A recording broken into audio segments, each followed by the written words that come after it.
दिलचस्प होने वाला है लोकसभा स्पीकर का चुनाव। विपक्ष की एंट्री बढ़ाएगा एनडीए की टेंशन। क्या है प्लान? लोकसभा चुनाव में जिस तरह से भारतीय जनता पार्टी बहुमत से दूर रह गई है, उसके बाद से बीजेपी को न सिर्फ एनडीए के सहयोगी दलों को साथ लेकर चलना पड़ रहा है, बल्कि लोकसभा स्पीकर पद के लिए भी जद्दोजहद करनी पड़ रही है। 18वीं लोकसभा का पहला सत्र अगले हफ्ते यानी कि 24 जून से शुरू हो रहा है। यह सत्र 9 दिन यानी 3 जुलाई तक चलेगा। 26 जून से लोकसभा स्पीकर के चुनाव की प्रक्रिया भी शुरू हो रही है। मोदी कैबिनेट का बंटवारा पहले से ही चर्चा में बना हुआ है, लेकिन अब स्पीकर पद को लेकर भी रस्साकसी शुरू हो गई है। एनडीए के घटक दलों में जहां स्पीकर पद को लेकर चर्चा चल रही है, तो वहीं दूसरी ओर इंडिया गठबंधन ने भी स्पीकर के लिए अपने पासे तैयार कर लिए हैं। कहा जा रहा है कि विपक्ष ने भी अपने उम्मीदवार को मैदान में उतारने का फैसला किया है। रिपोर्ट्स का कहना है कि लोकसभा स्पीकर पद के लिए विपक्ष अपनी दावेदारी पेश करने की तैयारी में है। विपक्ष इंतजार कर रहा है कि सत्ता पक्ष की ओर से स्पीकर पद के दावेदार घोषित हो, उसके बाद वो भी अपने उम्मीदवार के नाम का ऐलान कर सकता है। दरअसल सत्ता पक्ष में स्पीकर पद को लेकर आम सहमति फिलहाल बनती नहीं दिख रही है। यही वजह है कि विपक्ष इसका फायदा उठाना चाहता है।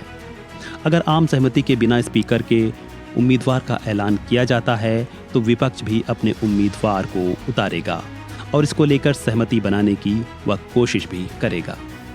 इतना ही नहीं, रिपोर्ट्स का यह भी कहना है कि विपक्ष उपसभापति की मांग भी कर सकता है।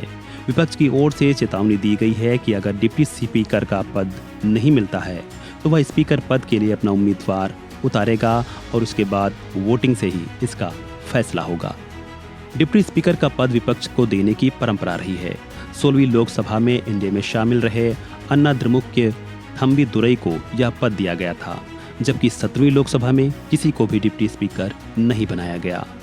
विपक्षी खेमा इंडिया अलायंस लोकसभा में मजबूत स्थिति में है। बता दें कि एनडीए के पास 293 सीटें हैं, तो वहीं विपक्ष यानी कि इंडिया गठबंधन के खाते में इस बार 234 सीटें आई हैं। स्पीकर का पद सत्ताधारी पार्टी या गठबंधन की ताकत का प्रतीक होता है।